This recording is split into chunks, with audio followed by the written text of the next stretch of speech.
If you're an agency owner and if you are going into your business and there are dirty cups in the morning, if you're in first and there's dirty cups, the kitchen hasn't been cleaned, milk hasn't been organized, you've got a problem with culture. Because people who are bonded together, who look after each other, will tidy up after each other. They see they're taking care of their surroundings, their environment, because they're invested in it. This is the Agency Profit Podcast, the podcast for agency owners that want to run a more profitable business that doesn't depend on them. Introducing your host, CEO and co-founder of Parakeeto, Marcel Petitpas.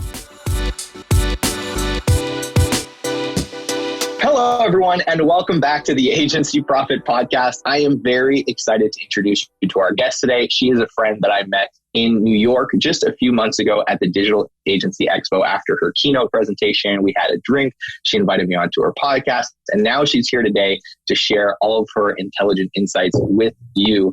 After I saw her speak, I thought, I've got to have her on the show.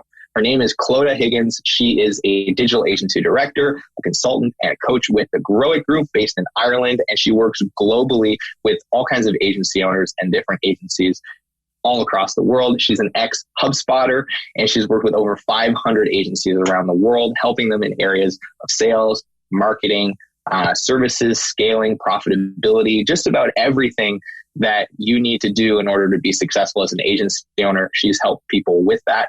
And with all of that, I'm very excited to welcome her to the show. So Clodagh, thanks for taking the time to be with us here today.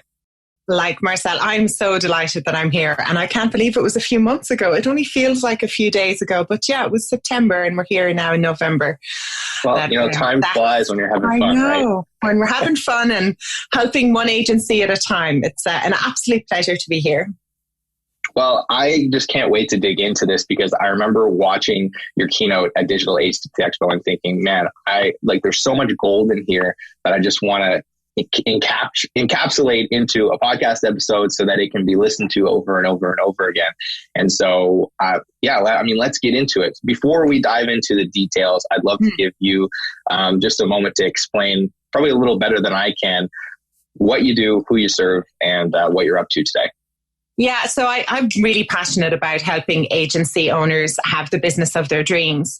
I think what's happened with the agency owner when he starts the business, or she or a couple, they're really passionate about doing marketing, doing web design, doing all these things that they love to do, or they're leaving a corporate job. But what happens when you start employing a team of people, the agency takes on a new life.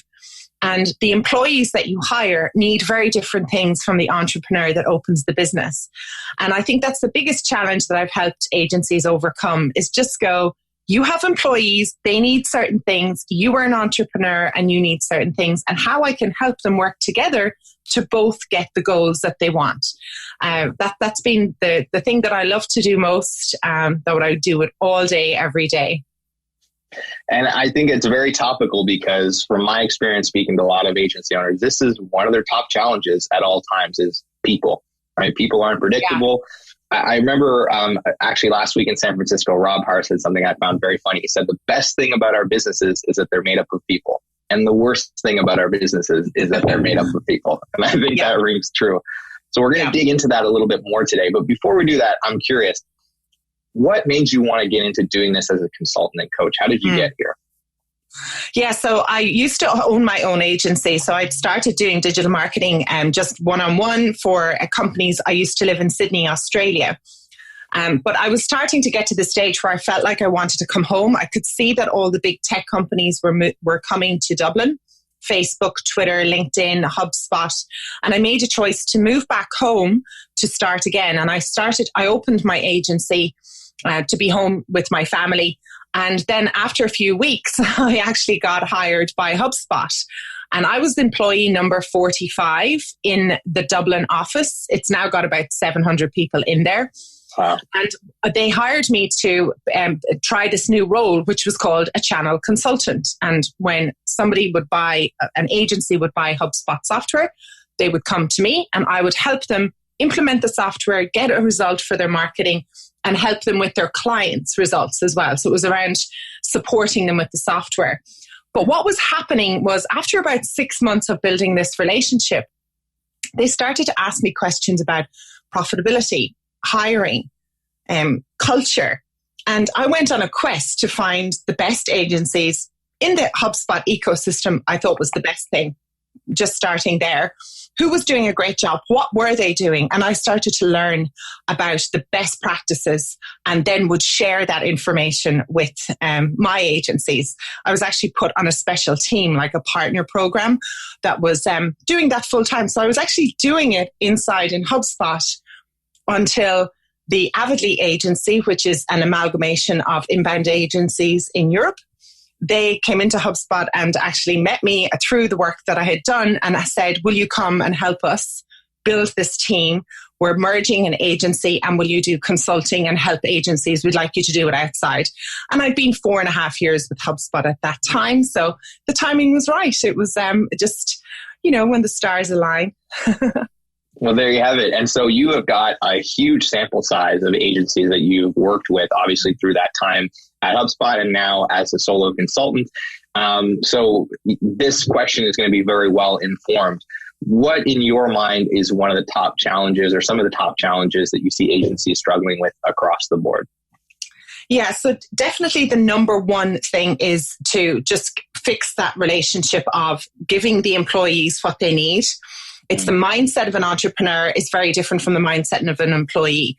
So entrepreneurs who open the business, they have generally got this incredible story, which is something around they left a job, they wanted to work for themselves, they're passionate, they work day and night. But entrepreneurs generally don't need structure. They don't need a career map. They don't need a future. And they're also really good at starting things and not finishing them because they either lose interest or they don't see the business value in it. All of those things are the total opposite of an employee. So employees like a career plan. They want to know their pay. They want to know when they're getting a promotion. They want to know when they can take holidays. They want to know if they can work from home. They want to start a project, do it, and finish it. They like to see things complete. So the difference with agencies is agency owner needs employees to have a big business. They can't do everything themselves. But the employees do not need the entrepreneur. They can go and work in a bank. They can go and do anything. But they've chosen this person. They want to work in the agency because it's exciting, it's dynamic, and it's different, and the entrepreneur's vision. But if you don't give them a structure and some routines and HR policies and all of those things, it's a recipe for disaster. So that's the first thing that I go in and help with is to figure out how can those two people work together harmoniously and get what they want to move towards a common goal. Certainly a big challenge is all about those people. And it's funny that you bring this contrast up because I never quite thought about it that way, but it's so true. There is often such a contrast between, the owner mentality versus the employee mentality. Not to say that one is better than the other, but they're just very different. Right. So if you ask if you ask an entrepreneur, how many books are you reading? What are you reading at the moment? And they go, I'm in the middle of 4 books, right?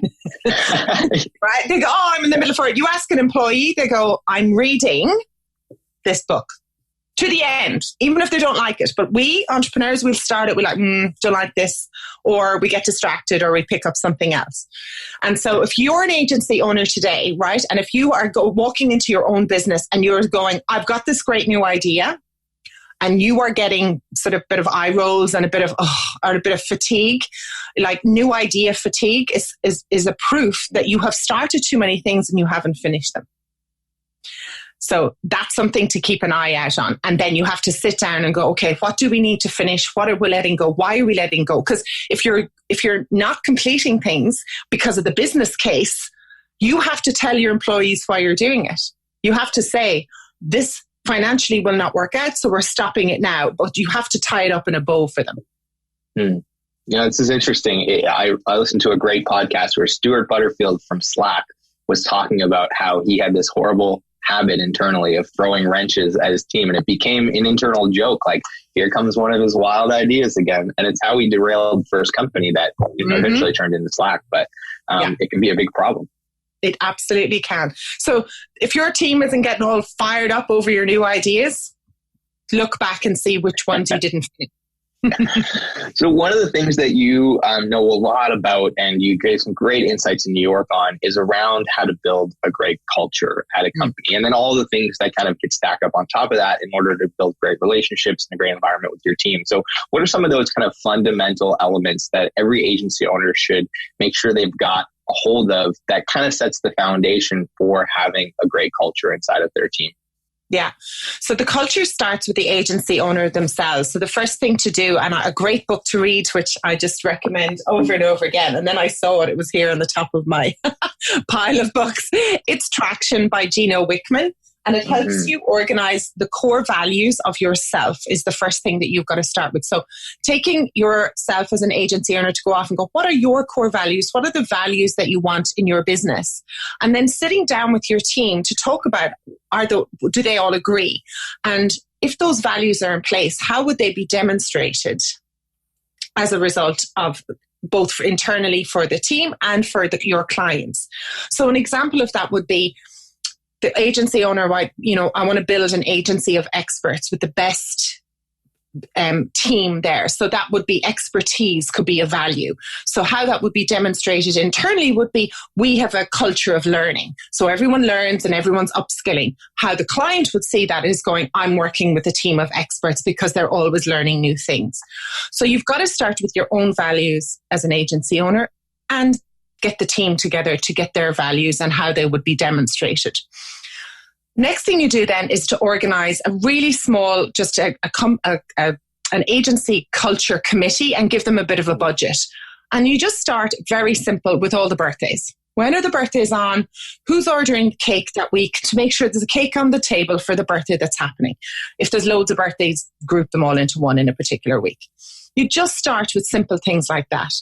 The next thing you would do is to organize celebrations around end of month results. You want everyone to understand that they are contributing to the profit of the business. The profit of the business means you have disposable income if you are profitable.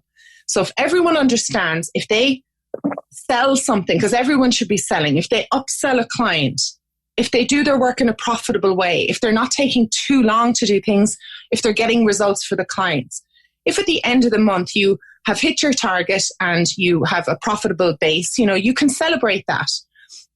Now, if for some reason you haven't hit the target, there's two ways to do this. You don't want to punish people for working hard. So you would have two events. You will have one event, which is beers and pizzas in the office with a small celebration of acknowledgement. Okay, we didn't hit our target. We're not spending too much money on this, but we do want to acknowledge that Sophie did a great job upselling. Ryan over there, he did some great work in X, Y, and Z. But if you will go over your target with profit and revenue, you can make a celebration. You can say, we'll do a team day out because we have more income to spend on that. So then everyone becomes personally responsible for the actions of the business. And they know that if they work hard and they contribute, that they're going to be rewarded for that. And that's giving them a good understanding of how the business works as well, because it's a very simple business. You've got to do great work for clients in a reasonable amount of time that makes a profit, that gets results for them, that they're happy so that they can buy again. That's it. Pretty straightforward stuff. I love this idea of creating a culture committee and getting your team involved in making sure that, the culture is something that's always being kind of put forward, that there's new ideas that's being celebrated. I think that's really important. And just do, birthdays and a month end. The Christmas party or the holiday party or whatever. It doesn't have to be fancy. But the other thing as well is please make sure that you have the office decorated to the standards that people want. There's too many agencies I see don't have anything in their office. So give them a budget, let them go to IKEA and let's splash out on some pictures and get your values up on the wall. Have a painting evening where they would write the values on some canvas and get them up on the wall. People like to feel at home. The offices can't be, office space cubicles anymore. It's not that world. So that contributes to the culture. Another thing I'm giving you some tips here. If you're an agency owner and if you are going into your business and there are dirty cups in the morning, if you're in first and there's dirty cups, the kitchen hasn't been cleaned, milk hasn't been organized, you've got a problem with culture. Because people who are bonded together, who look after each other, will tidy up after each other. They see they're taking care of their surroundings, their environment, because they're invested in it. So if you're going in and giving out to people about somebody didn't clean up the cups, that's nothing to do with the cups. They're not bonding. They're not taking care of each other. They're not working as a team, and you need to go back to the drawing board and get your culture fixed. I like that. And one other thing that I remember you mentioned, somebody asked you a question about how do you create that office environment with a remote team? And I love what you said about, get a stuffed animal, get a picture, get something that everybody, you can send it to them during their onboarding so they have it in the background in the video calls and whatnot. And I love that idea as well. Yeah. So that increasingly, there's a lot of fractional teams. That's right. Your logo in a frame, something that anything, it could be some swag, logo in a frame, a little pack, the team mascot. Yeah. A plant, it could be a cactus in the office and there's a cactus in somebody's home. I love it. All right. So there you go. Some good, simple action items that you can kind of go back and think about in terms of setting the foundation for your culture. So of course, the next piece from there is like, we've got a great culture and now hopefully we're selling lots of stuff. We're making loads of money. We've got to attract more talent. We've got to attract really amazing people that come work at our agency, which is something that I hear lots of people struggling with all the time, especially as, in-housing is growing. It's becoming a more competitive market out there. How do agencies set themselves up so that they can be attracting high quality talent when they need it? Yeah. So the thing with recruitment is you're always hiring. You have to have an always hiring approach. It's really unfair to hire somebody last minute, ram them into the job, squeeze them into the role, fast track their training, get them on board with the client really quickly and expect them to turn a result. You're just not going to have that person around for the long haul. So an always hiring approach for agencies, you have a page on your website that explains your values. You might have an interview with one of your staff going why they like working there, why it's a great place to work. And you say at the bottom of it going, we are always hiring. We are always looking for these positions. Because the rock stars out there are in jobs. They're just looking for something better or to belong to something. So you have to show the personality of the business and you have to make sure that all of your social media is reflecting not just the work that you do, not a big load of me, but also about the team events, the values, the culture of the business. You have to include in that. And so once you actually have an always hiring approach, you would have a form on your website that says, please send your resume and a video of why you think you would be a good fit to join this business. That gives the candidate a good opportunity to go off and do research, to look at you, to find out and to show their demonstration skills. They can actually be quite creative with this. Now you are building a bank of people. So you would maybe have that person in for a coffee. You would ring them and go, look, I haven't got anything immediately, but I have a new client coming on board in March. I'd love to have you in January so that we can train you up for it. So your sales forecasting needs to be so solid about when you're bringing in new business so that you can get people in a couple of months before you really, really need them. I love that you just mentioned that because it's so that your metrics and your operations can help you with this process a lot because you're totally right. There's nothing worse than just trying to grab somebody and setting them up for failure essentially on their first day of work because you screwed up and you have a client and you need somebody yesterday. And, I think increasingly too, this idea of always hiring, it works especially today because more and more people are doing contract work, they're freelancing, or they're doing stuff on the side, and maybe they have a full-time job right now, but maybe you can bring them in to kind of help your team out on a client and see if they're a good fit. It doesn't have to be this kind of cut and dry, interview hire situation. You can work with people before you work with them. That's right. And I love this approach of keeping, the door open and always having the opportunity to meet with people that might be a great fit. Yeah. And if you, like a rock star in a company could be, like you might not get them for 3 months because they might have a 2-month exit. They might want to go away for a month. They might want to travel. But what you can do is if they say yes and they're on the wind down, so mentally they're checking out of their old job and they're going away, you can give them the onboarding training plan. So while they're at somebody else's office or in the evenings, they could be learning about your business, but you can't give that to them until you have an onboarding calendar for the first 90 days, which would include videos about you, videos about the system, videos about the software that you use. You would have to have a solid training platform. And Parakeeto from Digital Marketer is a great platform to build that out on. We've done that for other agencies before. So now you've got the two things. You've hired in advance. They're going to take their time, but you know what people are like. They want to upskill. So they could come to you with the first month of training done. They're prepared. Now you can get them in and get them accustomed, maybe do some marketing for your own agency, and then you can bring them into the client quicker. I absolutely love that strategy, because we always talk about how expensive it is to hire talent and how expensive it is to have employee turnover. So why not let the previous employer subsidize some of that? Absolutely. Or they will do it in their spare time or in the evenings. They're eager. Right. They're excited. They've said yes to something. And what do they want to do? They want to give themselves the best chance. So give them everything that they need to do that. Yeah. Have an online training academy ready to go with interviews and case studies and all the reading. They can do it in the evenings, or they could be put on gardening leave for all you know. You don't know what's going to happen. They could be forced to stop their work, but they're going to be bored. So they would rather learn about your business. But if you don't have that ready, well, this is great, because I think it leads into the next phase, which is, let's assume now that you've got lots of great people that are kind of coming at you from your network, from your referrals, from your team. And now the question is, well, how do we figure out who's the best fit? How do we make sure that they're successful in our organization? So it's about interviewing and onboarding. And I know you shared some really great insights in New York. What are your hot tips around those processes? Yeah, so obviously their resume is going to check out. And then the great tip about having them do a video is going to show their creativity and show if they're going to be a good fit. You're not going to ask them to come in for a face-to-face interview if the video doesn't work. Because let's face it, if video isn't working, they're going to be using video every day, even if they're not customer facing. So that's a really good thing to do. So the next thing is about the values. You're going to dig in and ask them questions about their values. You've got to get that alignment. Too many times I hear agency owners say, had a bad feeling about that person.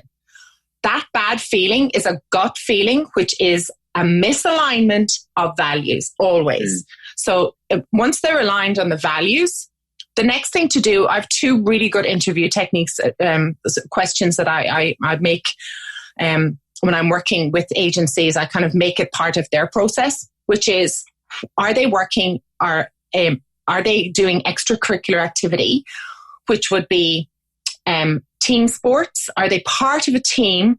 Are they part of a band? Or are they in a competitive sport environment?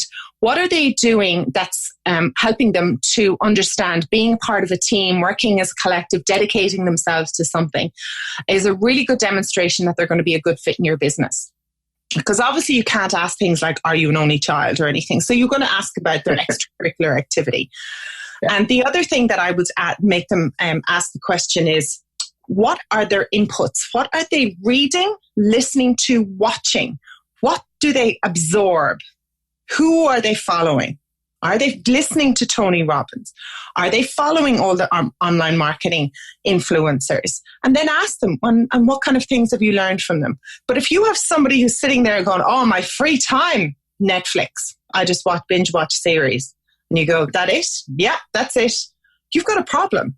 Because we all know that you've got to personally develop yourself and you've got to learn all the new technology. If you're not listening to podcasts, absorbing new material, that person is going to come into the job, never train, couldn't care less. They need a bank job. They do not need your job. Hey, it's Marcel here, and I just wanted to take a quick second to thank you for tuning in. Check out our website if you're looking for more awesome resources to help you grow, Parakeeto.com. We've got all kinds of great stuff there for you on our blog, including tons of downloadable resources. But that's enough about me and our product. I'm going to let you get back to the episode, so I hope you enjoy it. I love that. That's a great strategy. And then you had talked a little bit also about the strategy of doing group interviews or group projects, which I thought was a really, really great way to get two insights, not only how people work, but also how they work with other people, the emotional intelligence side, which is often so hard to measure. Can you shed a little bit more light on that? The element of surprise. So this would be something to organize. If you had like 4 or 5 excellent candidates and you can't really decide which one it is. So what you would say to them is, can they come in for a 3-hour interview? So you're going to have to book the time. You can't surprise them with the time. So it could be done late in the day, so early afternoon, like the end of their business day, early afternoon. You can organize it that way. But as they come in, the first thing you're going to say is, welcome, and I have a surprise for you. Can you do a team exercise together? The team exercise could be build a campaign for your agency presentation, right? Come up with some ideas. It doesn't matter what the exercise is. Number one, it's the element of surprise. You're going to find someone who's going to flinch, who's going to be like, I wasn't expecting that. Well, newsflash, that is the life of an agency. Your whole day is full of, I wasn't expecting that. So you're going to see the element of surprise. Then you're going to see if they can handle it. Are they going to be able to think on their feet and do something different? Or have they been in default mode where they were like, I just came here to answer questions? Well, you can come into an agency expecting to do a certain set of tasks, get a fireball thrown at you, and you end up derailing your day. So you need people to be able to adapt and change according to your agency. When you put them in a group, they could do presentations. Out of that, somebody's going to be, the note taker. Someone's going to be a leader who's going to do the presentation, and then you can get them to present back to you. And it just sorts out the actual dynamics. And then you could do that for 1 hour, and then for the following 2 hours, you can interview them one-on-one. I love that strategy. It's something that we've actually done as well at Parakeeto. I recently did it actually with some technical hires. Cool. And it was just so interesting to watch, the different levels of emotional intelligence, who kind of naturally rose to the leadership position, right? And we learned a lot. It's so fascinating. I think there's so much value. Cool. There's so much value in test projects, and there's a lot of value also in that kind of a test project where it's an inherently awkward situation to be in, where you're having to work with people that you're competing against, and just watching how people can handle themselves in a comfortable situation like that. I think it'd be such a cool exercise, and it's gonna show you all the things that you can't get from a traditional interview process. So I love that. Absolutely. Oh, I'm pleased. That makes me happy that you use that. I'm really pleased. Use that. Now you've got to be careful with it. It can be, you just got to be mindful of it. It might not work for everyone, but it's something you could organize. Well, and I have to say, a good friend of mine, Dan, runs a team, and it's full of A players. Like, everybody he hires seems to be an absolute rock star. But then you look at his hiring process, and it's like the Hunger Games. It's unbelievable. And so I feel like more people need to be, just don't be afraid to make your hiring process as different than everybody else's. I think a lot of folks are afraid to scare off their candidates, but rockstar candidates are just going to stick through it. And if they don't really want to be working for you that bad, then is it such a bad thing that they opt out and say, I don't want to go through all this work in order to work for you? Maybe not. So I love this. If they're not able to deal with the element of surprise, like I said, there are no 2 days that are the same in an agency. And some people don't like that life. They absolutely love going in, having a 9 to 5, and every day be the same. So it is important for them to understand that that's not what they're going to be joining. Yeah. And you'll just have a friend at the bank that you just keep sending all of those folks to, and they'll be happy. That's right. You go, I have a great job for you, and it's here. Ta-da! There you go. So I love these tips. I love this onboarding and hiring that you talked about. So let's talk about the next piece, which is the onboarding. You find your A player. They're amazing. And now you want to make sure that they have a great experience, that they get ramped up. I mean, we talked about starting them early. That's clearly a key. We talked a little bit about getting them the materials ahead of time so that they can start to get some momentum before they come in the business. Yeah. Anything else that we should be thinking about as we're onboarding these new employees to make sure it goes well? The first 90 days are critical. The statistics, I think I read it was 63% of people are leaving jobs within the first 90 days because it's an employee market right now. And if they're not happy and they're not loving it and they don't feel connected to it. So really it's about planning their onboarding. It's, pre-onboarding is the week before. Make sure everyone knows, by the way, Jack's starting on Monday. Have we got a gift for him? Where is he sitting? Where is his computer? So it's even pre-onboarding. It's just setting the scene, because there is nothing more uncomfortable than joining a company when you weren't expected and you don't feel welcome. And it's all a bit of an inconvenience. Someone's like, I have to train a new person. So what you need to do is make sure everyone knows, and there's a big welcome, and he's really greeted well. That person, he or she has been welcomed. But the reason you're going to get that resistance is if you've baked everyone and they have no time. So what you've got to do is create this onboarding calendar, which is self-sufficient. So what you would do is make sure that all the training is online. You make videos for online you could do a walkthrough of how the kitchen works. If you really want to, you can absolutely document everything in your business, put it in a video and let them sit down and watch it. So one of the things I've seen agencies just roll their eyes. I've even said to them going, hey, if I gave you, a top class account manager, they go, oh, I haven't got time to train them. Right? Because they haven't documented everything in their business. So, and everyone in the business goes, oh, I haven't time to train someone else. And that energy comes off with the new person. They go, I feel really unwanted and they're not prepared for me and they didn't have a computer. So your pre-onboarding is as important as when they're physically there. And one of the things that I teach as well is going, let them sit down, playbook, take days to do that. They can do HubSpot certifications, marketer certifications. They could be sitting there for weeks, training and learning and using your own marketing to practice campaigns, to practice emails. So you're not burning them on a client or anything. You're learning on your portals, your devices, your machinery, like your actual platforms, okay?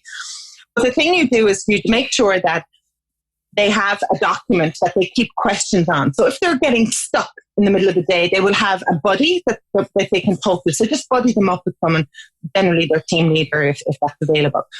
And if they're stuck, they have to ask, look, I'm stuck, I can't move forward. But if it's something that can wait until the end of the day, they can write down a list of questions. Because sometimes people, when they start in a business, they kind of want to ask questions because they feel like they want to be smart, and they do interrupt everyone. And you know that, like, that question, okay, mate, like, that's great, but you don't need to ask that question. So you get them to create a Google Doc, and at the end of the day, you go, what are the questions that you want to ask? And let's ask them all in one go, instead of this interrupting everyone. So unless they got stuck, they can't move forward. Otherwise, if it can wait till the end of the day, do them all at the end of the day. Some really, really great insights from that, and I especially love the one with like, oh shit, Julie starts today. Oh, and then she shows up and, there's no desk ready and we're scrambling. Yeah. Such a terrible first impression. And there's so much to be said, right, about the pre-plan. And a lot of this stuff can be automated, like a new hire email campaign. Day one, hey, here's all the stuff you're going to need. Hey, 3 days later, hey, how you doing? Anything you need from us? Hey, we're super excited to see you next week. By the way, here's the address and here's how you get to the office and here's the dress code. That's an automated campaign. And a lot of this stuff can be really figured out. But I love the idea of planning those first 90 days. That's a super powerful insight. And just kind of making sure that you're gearing that person up for success. Because the last thing you want is for them to be one of the 67%. Within 3 months. Yep. Massive. And that gets us into the next thing that I want to talk about, which is retaining talent long term. Because obviously there's a lot of attrition in the first 3 months, but to your point, it's an employee's market right now, especially in creative services. I think somebody at Agency Expo said that performance marketer was one of the fastest growing job titles in the world, growing 87% year over year. So Facebook is trying to snatch your people up. HubSpot is trying to snatch your people up. Netflix is trying to snatch your talented people up, and they can pay them a lot of money. So how do you make sure that your people aren't looking for opportunities? They're happy to work for you. They want to stay. They want to continue. How do you solve that challenge? So this will go back to the values that you've created for the business. So as long as you have people that are aligned with your values, but then you're going to have to dig into yourself and go ask yourself as the agency owner, what are you building? Are you building a business to sell, to scale it, to stabilize it, or you just want everything to stay the same? Or are you trying to sail away? You're trying to get out. Are you ready to go? And you have to explain what the vision of the business is to your team. They have to know what type of ship they're on, how fast it's going, what's the island that they're heading to, what do they have to improve on as they go there. Do they need to upskill themselves from, I don't know the crew names, but, from one crew name to another? I should get that in my repertoire. So it's a nice analogy.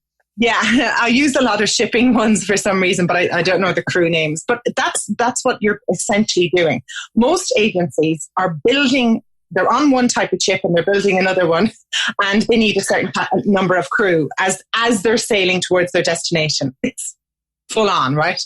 Yeah. So once you've explained that to them, then you can actually see who's on board here, like who wants to do this. And you can see people are going, oh, now this looks like way too hard. I need to go to Netflix, right?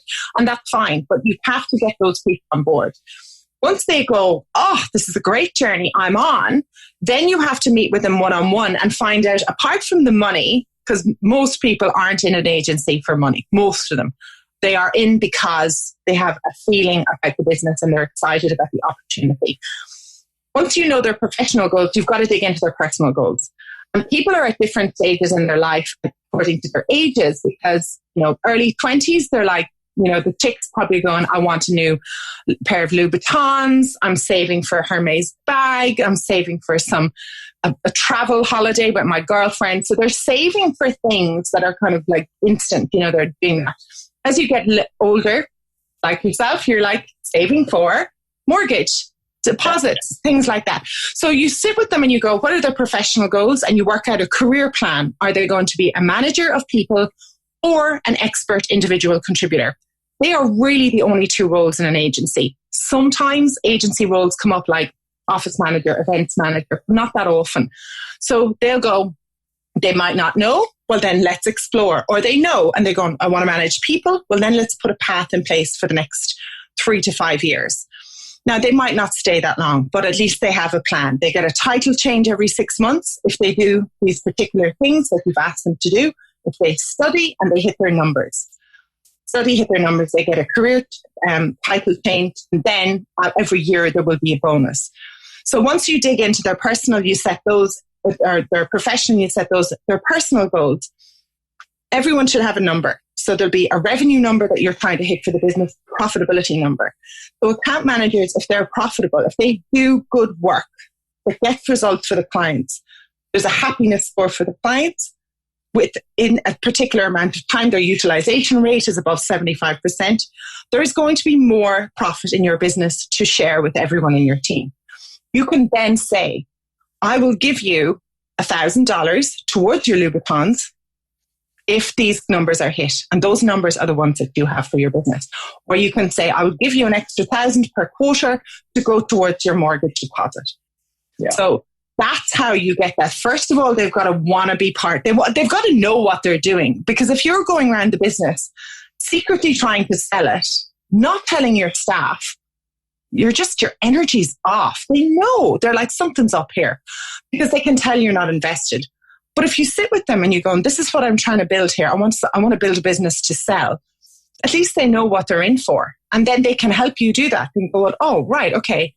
That means we've got to hit these goals. We've got to get these clients happy. Right, everyone's in. And are we rewarded for that? Yes, you will. You will get a bonus if we're sold. Whatever it is, you tie them in for that. Yeah. No, I love this idea of making sure that you understand what they want. They understand what you want, and then you align incentives and career paths around those things. It just makes total sense, doesn't it? Yeah. What's interesting to me about this is, you talked a lot about the difference between a person that wants to lead people and a person that wants to be an expert in their space. I think that's a super important distinction, because oftentimes we just assume that whoever the top performer is, for example, the best salesperson should become the sales manager. And often that's not the case. Oh, nearly almost often it isn't. And then they don't want to. They don't want to manage people. And then they're not hitting the same numbers that they are, and they get frustrated, and they're not doing what they love, which is selling. So always dig into that.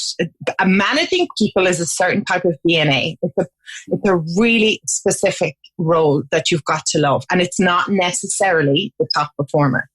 Yeah, I like this a lot. And the other thing that's interesting about this is somebody said to me last week, they said there's basically two kinds of employers in the world. There's talent consumers and there's talent producers. And his theory was agencies can't really afford to be talent consumers because we can't pay a developer $250,000 a year. We need to find somebody that's a little bit more junior, and we need to develop them into somebody that can do world-class work. And what you're talking about here is a process by which we can actually engineer that into the business through attracting great talent, filtering out the rock stars, and then taking them through a path over a few years so that they know exactly what they need to do to become the next version of themselves, to earn more money, to do more important work for themselves, etc. And I think it helps everybody. It aligns all the incentives for everybody in one common path. And I think that's just a great framework. And when you find out what they need as well, like it could be things that might not be money. They go, oh, if I could just work from home 2 days a week, that would really make my life. So you've got to ask them what they need and what they're at. Or if they say, look, I'll take less money. I just want to work 4 days a week right now because I've got to look after my mom. You just don't know what's going on in people's lives. And entrepreneurs make an absolute presumption that it's always about money. And it's not, because they're motivated by money, you know? So it's like, no, it's not about. So dig in. What's going on at home for them? What do they need? It could be things as well that if you bought something for them, you know, like it could be an investment that you would buy for them. It could be tax deductible for you, but it's going to make their life so much better. They're going to be loyal to you. You know, like they're going to stay longer. So digging into what's going on with them personally, what are they saving for? What do they need? And sometimes it isn't money. It's a thing, or it's just time, or, you know, it's just a bit of breathing space.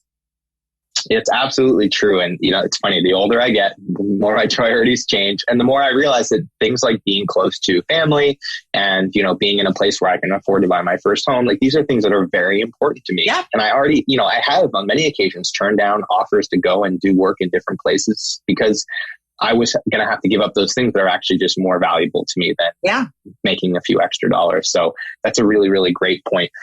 So this is crazy because I try to keep these episodes to 30 to 45 minutes. We've already gone past that. Are you seriously? Good luck with me. So valuable. I'll be here for 4 hours on this. I just want to keep going. So I have one final question for you before I ask you the final questions. And it's around this last piece, which I think a lot of people struggle with.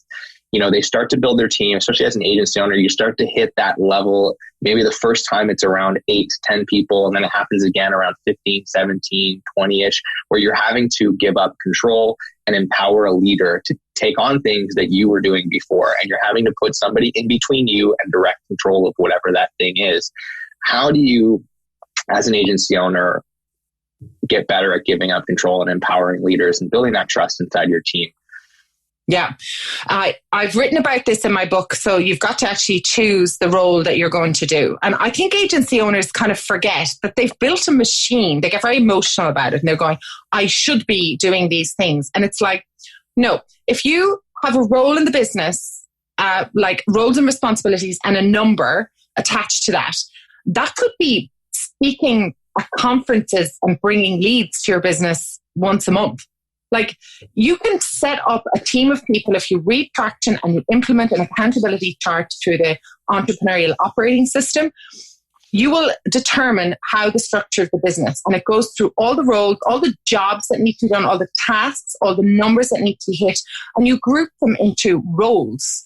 And those roles are then you put the people's names in. I see too many agencies built around people personalities going, oh, Jack's really good at X, Y, and Z, but that's a mismatch of a role. So people need to be like, they are account managers with 3 numbers. They've got a utilization number. They've got a happiness number. And you can pick another number for them as well.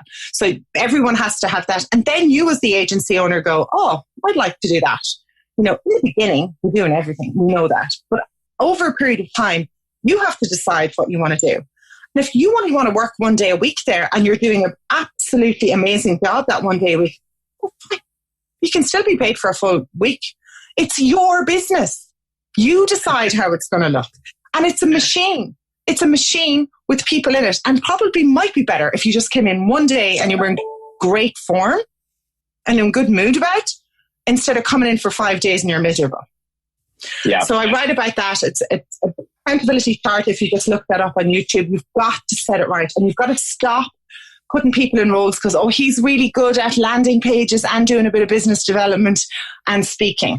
Mess. You know, give people roles that they can get focused on and get really good at, and then decide what you're going to do and what's your number, and then hire everyone else. Yeah, I love that insight. And so more on that in the book, which will be linked in the show notes, as well as Traction by Gino Wickman will down in the show notes. And on that, you're producing world-class content all the time. You have podcasts, which I was on. Yes. Could you share some of the different places where people can go and follow you and learn more from your brilliant mind? Yeah, the agency life is kind of, you know, because I grow with the business, but if you go to agency life on Twitter or YouTube, or you'll see by Growit You'll find my materials there. So I have a YouTube channel. I'm always pumping out content there. The podcast is called Agency Life. It's on all the platforms. And that's just a conversation of highs and lows of running the business. I think it's one of the things that I just love more than anything is the personalities that I meet with agency owners. There's one square one that I've ever met, a boring agency owner. They're so interesting and so driven and so passionate and have many stories to share. So there, and yeah, that's where you find me, or Clodagh at Growit Group if you just wanted to use old email.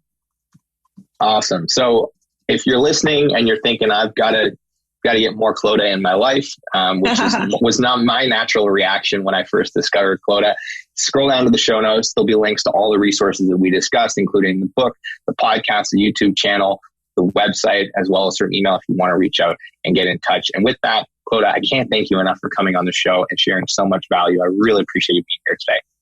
Absolute pleasure. Thank you so much for having me, Marcel, and wearing a fabulous Parakeeto shirt again. I specifically wore something different for you too.